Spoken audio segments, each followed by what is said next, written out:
Bonjour à vous, je me présente, Grégory Léobol de la société LH Solutions. Alors dans cette vidéo, je vais vous présenter le fonctionnement de notre logiciel AutoQuote, logiciel de gestion commerciale. Ce logiciel il permet à l'utilisateur de réaliser des devis, des factures d'acompte ou encore des avoirs de façon très simple. Il lui permet aussi de créer une base de données clients et matériel. Pour terminer, un suivi de facturation se complétera automatiquement et l'utilisateur, ou d'ailleurs son expert comptable, pourra facilement importer ces données dans un logiciel de comptabilité. Je vais ouvrir mon dossier comportant le logiciel et le logiciel il fonctionne comme ça. Si le client n'existe pas encore dans la base de données, il faut passer par le fichier modèle. Sinon, ça fonctionne tout simplement par principe de duplication. Alors à l'heure actuelle, aucun client n'est encore créé, je vais donc passer par le modèle. Je complète les informations demandées, sachant que certains champs sont obligatoires et si nous ne les complétons pas, un message d'erreur s'affichera. Donc je vais mettre le nom de mon entreprise, mon prénom ainsi que mon nom. Je mentionne une adresse fictive. Je ne précise pas le TVA, le téléphone. Par contre, le code koala, il est obligatoire. Voilà. Alors nous sommes actuellement dans le fichier modèle. Je vais maintenant cliquer sur le bouton générer un devis. Et comme vous avez pu le constater, nous ne sommes plus dans le fichier modèle, mais dans un nouveau fichier devis et la numérotation s'est faite automatiquement. Il faut savoir que le logiciel il est sécurisé. Je ne peux en aucun cas supprimer les informations se trouvant avant la ligne 18. Si je reviens dans mon dossier comportant le logiciel, je peux voir qu'un dossier database s'est créé automatiquement. Et dans ce dossier réside le dossier de ce client, donc LH Solutions, qui contiendra tous les documents que je vais créer, devis, factures, avoirs, PDF, que nous verrons un peu plus tard dans cette vidéo. Je me permets de revenir en arrière. Voilà. Alors comme expliqué auparavant, le logiciel il détient aussi une base de données. Alors je peux aller vers cette base de données grâce à ce bouton, ou tout simplement en appuyant sur le bouton BD. Voilà. Alors cette dernière, elle permet aux utilisateurs d'ajouter environ 65 000 articles pour les versions Excel antérieures à 2007 et plus d'1 million pour les versions plus récentes. À tout moment, l'utilisateur il pourra ajouter un produit, il pourra le modifier, en activer un ou en désactiver pour que ce dernier n'apparaisse plus dans les recherches. Je reviens donc vers mon document afin de le compléter. À travers le raccourci F1 de mon clavier, je fais appel à ma base de données. Il suffit de spécifier une ou plusieurs lettres présentes dans un article afin qu'il apparaisse dans les résultats.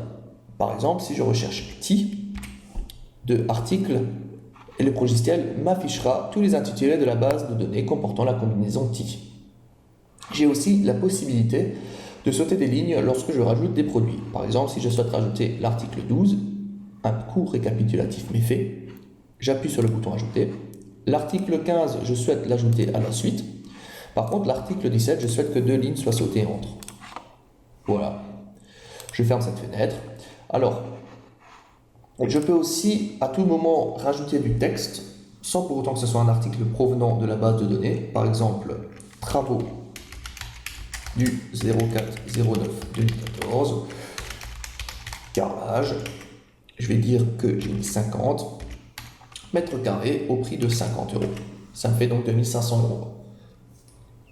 Alors maintenant que j'ai terminé de confectionner mon devis, il me suffit de cliquer sur le bouton générer un devis. En à peine quelques secondes, il y a tous les calculs qui se font automatiquement et en plus en seconde page, il y a les conditions générales d'intervention. Alors dans le cas où vous vous êtes trompé dans les quantités ou que vous avez tout simplement oublié d'ajouter un produit, vous pouvez cliquer sur ce bouton pour modifier ce devis.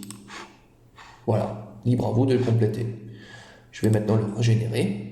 Il faut savoir que lorsque je génère un produit, eh bien tout simplement le document se verrouille complètement.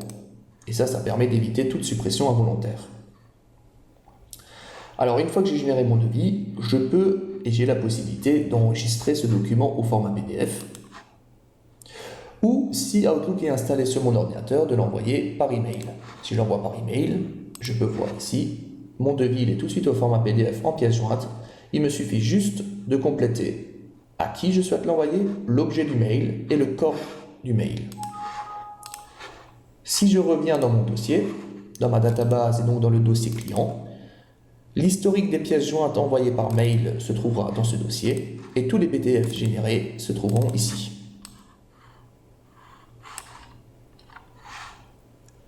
Je peux fermer. Alors, par la même occasion,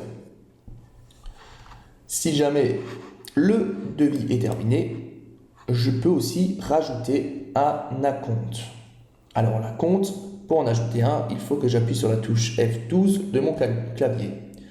Il me suffit maintenant de mentionner le montant TTC de l'acompte que je souhaite ajouter. Et en appuyant sur le bouton Ajouter, l'acompte se met en fin de document de couleur rouge. Alors, nous souhaitons maintenant réaliser la facture de ce devis. Et le logiciel, il détectera automatiquement que vous avez demandé un acompte. Alors, vous allez voir, quand je vais cliquer sur le bouton, une fenêtre apparaîtra me laissant le choix entre 3 solutions. La première solution me permet de réaliser la facture d'acompte de ce devis. La seconde, de réaliser la facture finale diminuée de l'acompte. Et la dernière, c'est dans le cas où vous vous étiez mis entre-temps d'accord avec le client et qu'aucun acompte a été finalement versé, donc je réalise la facture totale. Nous sommes ici dans le cas où je souhaite réaliser la facture d'acompte. Donc je vais cliquer ici sur réaliser la facture d'acompte. Je passe du fichier devis à un fichier facture. Le numéro de facture s'est généré automatiquement. Alors, je vérifie, l'acompte est bien juste. Je vais créer la facture. Et comme pour le devis, je peux l'enregistrer au format PDF ou l'envoyer par email. Supposons maintenant que les travaux sont terminés. Il me suffit maintenant de rechercher le devis en question, de redemander de le transformer en facture et cette fois-ci de choisir la solution numéro 2. Je souhaite réaliser la facture diminuée de l'acompte. Je crée la facture, effectivement, l'acompte a bien été diminué. Alors, comme pour les devis ou pour les factures, je peux enregistrer ce document encore une fois au format PDF ou l'envoyer directement par Outlook. À partir de la facture, il m'est aussi possible de créer tout simplement un avoir. Et lorsque je clique dessus, le logiciel, il me demandera tout simplement si je souhaite supprimer le contenu de cette facture parce que je souhaite tout simplement recommencer à chercher un produit pour mon avoir ou tout simplement si je souhaite garder car il y a eu un gros problème sur le chantier. Donc là, par exemple, je souhaite tout supprimer. Libre à moi maintenant de rajouter un produit et de créer mon avoir. C'est bien ici en négatif et j'ai bien mon TTC positif. Alors,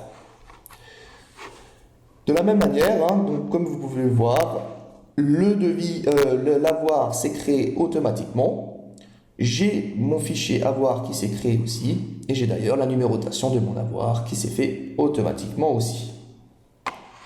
Je peux maintenant fermer mes documents. Si je regarde, j'ai bien un dossier avoir, devis, email, facture PDF de ce client. Supposons maintenant que le client ait la solution 3 mois après les travaux revienne vers moi pour me demander un devis. Ce client existe déjà, je vais donc passer par la duplication.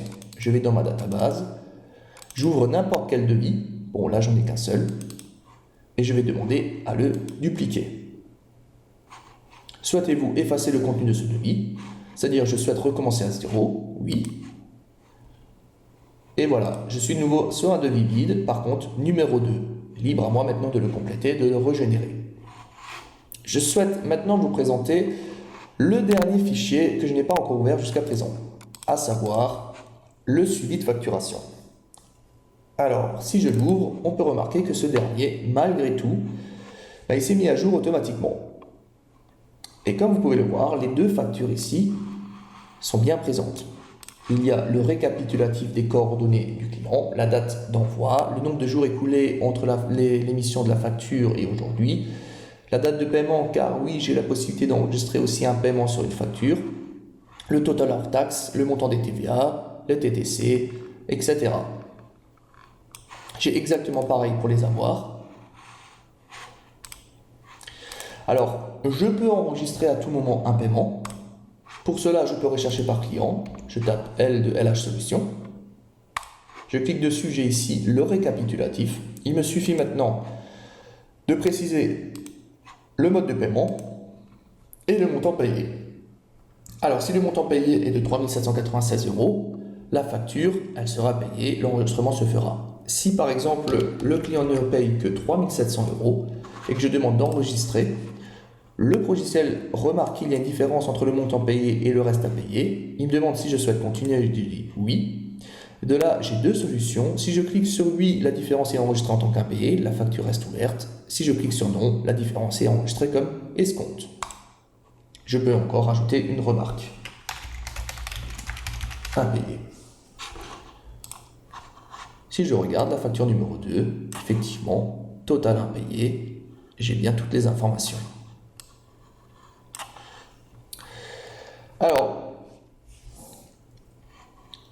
je peux aussi enregistrer ou annuler un avoir si jamais je me suis mis d'accord avec le client. Il faut savoir que le logiciel AutoCode sera entièrement adapté à votre activité professionnelle et qu'il est possible de faire du sur-mesure. Quelques exemples de sur-mesure, par exemple, nous pouvons facilement ajouter des modules tels que la gestion de stock, la création d'un document bon de commande, ou encore, si on va aller plus loin dans les chantiers, la comparaison des marges, c'est-à-dire marge spéculative que nous avions estimée lors d'un devis, vs une marge réelle à la fin d'un chantier. Voilà, je vous remercie beaucoup d'avoir pris de votre temps pour regarder ma vidéo.